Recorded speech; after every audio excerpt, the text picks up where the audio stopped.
Kevin J. Johnston here. Got a question from a client of mine. Here we go. I just got a garnishment order.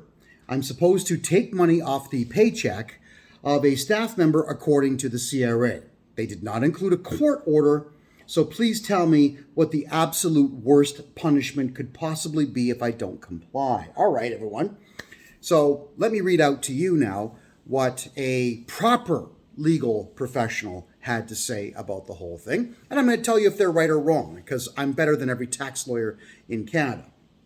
The worst realistic consequence is that your business can, not will, can become personally liable for the full amount that you should have deducted and remitted from the employee's wages. In other words, if you ignore the CRA's requirement to pay and keep paying the employee instead, the CRA can, not will, can later demand that same amount of money from your company. Let's break that one down. They can do it, but I can send you a letter saying you are required to give this guy money. You can ignore me, and I have no power, I have no recourse, I have no way of taking anything from you. Period. Moving on here. Oh, CRA, same thing. The CRA does not need a court order to garnish wages. A federal requirement to pay form from the CRA is itself legally effective, unlike most private creditors that must first get a court judgment. Right, but you don't have to do anything. It's legal for them to send you a letter. It's legal for you to say no. If a judge has not signed this, and I mean a judge with the gown and the red sash across them, if they have not stated you must pay this, you can tell them where to go in its entirety. Here we go. Let's keep going here. If you still do not pay after the CRA comes after your business, they can assess penalties, interest, and pursue collection against the company the same way that they would collect any other tax debt, such as freezing bank accounts, garnishing your company's accounts, or registering liens. In some cases, directors can also be held jointly liable if the corporation does not pay. Now, this is the problem with the CRA. They still have to prove, if you take them to court, they have to prove your employee had a debt in the first place. And if your employee is smart, and if you are an employer with some guts, which many of you are not, but nonetheless, then all you would do is send in an objection to the CRA saying that we completely contest everything that you're saying here. You're wrong. My staff member does not owe you tax. And then you would come to me and get one of my notice of liability letters where you tell the CRA individual, back off. Back off. You have no evidence of any debt, because when they send you out a debt request or a debt demand, they have no evidence. They never include evidence, and they need evidence in order for them to enforce anything. So you tell them, you back off, or not only are we suing you, the individual, but we're going to be filing criminal charges against you. Extortion, uttering threats, intimidation, fraud, you name it.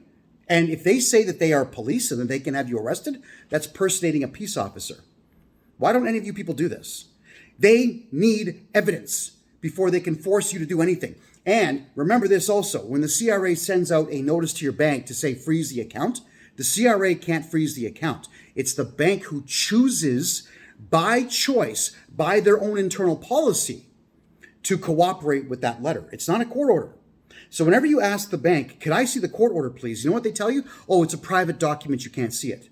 It's because they never got one, which means you can file criminal charges against everybody who works in that bank branch for breach of trust and theft.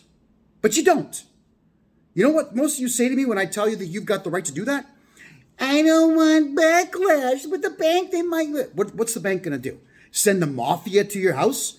They're going to blow your car up? What do you think the bank would do in the way of backlash if you filed criminal charges against them for stealing your money because some loser at the CRA sends them a letter without a court order? What do you honestly think the backlash is? The problem with you in Canada, this is all of you now, is you've had it too good for too long. The Canada that we used to know was prosperous from 1948 to 1994, began to slow down a bit after the economic crash of 94, and it was still okay and palatable till about 2010. It sucks now. The problem with that is you had 6 to 7 decades of peace and serenity. It made you all weak and soft and gutless. None of you go on the attack.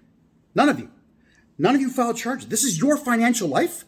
And you're not filing charges, you're not filing lawsuits, you're not hiring private investigators to find out where the individual person for the CRA lives so that you can sue them individually and put liens on their property? No, none of you do this. You have the right to do this. The CRA is just a collection agency. They're not cops. They have no authority of any kind, but you give it to them because you're afraid of backlash. What kind of an adult comes out and says, I want backlash, I want a peaceful life, I want to go home, I want to watch the hockey game? That's what it is none of you fight for your rights because you'd rather have comfort than money. I'd rather have money than comfort any day of the week. Let's finish this off. So, the CRA, ready for this? There are no criminal punishments available to the CRA. There are no jail sentences that any Canadian can serve for failing to honor a garnishment notice. That means it's not a law, it's a rule. And rules that don't benefit you in a game that you don't want to play do not pertain to you. So it's time for each and every one of you out there to grow up. If you are an employer and you take money away from your staff, your number one assets are your staff, and you steal from your staff to give money to the CRA when the CRA presents you with no court order and no evidence, you're a criminal. And I do help people who come to me all of the time where the boss is garnishing their wages and we file criminal charges for theft against the employer. I do this. It is time for all of you, Canada, to grow up, to become adults, finally. Just because you're 18 and older doesn't mean that you're an adult mentally. But you all now have to understand the system is meant to game you, and you're letting them do it. You're so afraid of this faceless entity run by morons. And I mean no creativity whatsoever. These people are bereft of soul. They're bereft of intelligence. Everyone who works for the CRA is completely incapable of running a business or working in the private sector. They're useless individuals. Stupid people is what they are. And you give them all kinds of power over you by fearing them. Oh my God, I got a letter from the CRA. I'm pissed. I am pissed off beyond reproach with Canadians and their cowardice. The one thing that Canadians have in spades is cowardice. It's the number one export. And you can always count on Canadian cowardice to make the wrongest possible decisions for the wrongest possible reason. And every time you comply with the CRA, you are breaking criminal law. The CRA is civil law, lawsuits and penalties and little tickets and whatnot. And the big thing with you is that you don't even realize that you are acting as a criminal on their behalf. So if I tell you to shoot someone and you do it, you're the one going to jail for murder. Yeah, you could probably blame me, but I didn't pull the trigger. The CRA is telling you to shoot people and you're doing it willingly because you're afraid of backlash from people who work really stupid hours. Like we're talking 8 a.m. to 3 p.m. and many of them just work from home. So what power do you think these individuals who don't speak English, weren't born in the country and don't know the culture and don't know the law, what power do you really think they have?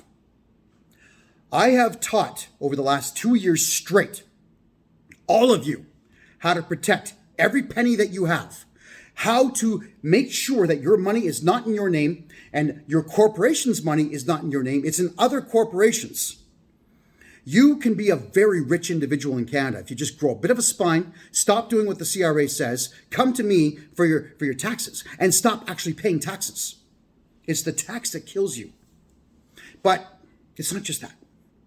It's your cowardice as well. When you decide that following the rules is more important than allowing your staff to feed their families, you're filth. That's what you are. So I'm now challenging all you filthy Canadian cowards out there who are interested only in following the rules to actually read what the rules are and understand that the CRA is not a police force. They have no capacity to imprison you for anything. That's something all of you put inside your own heads.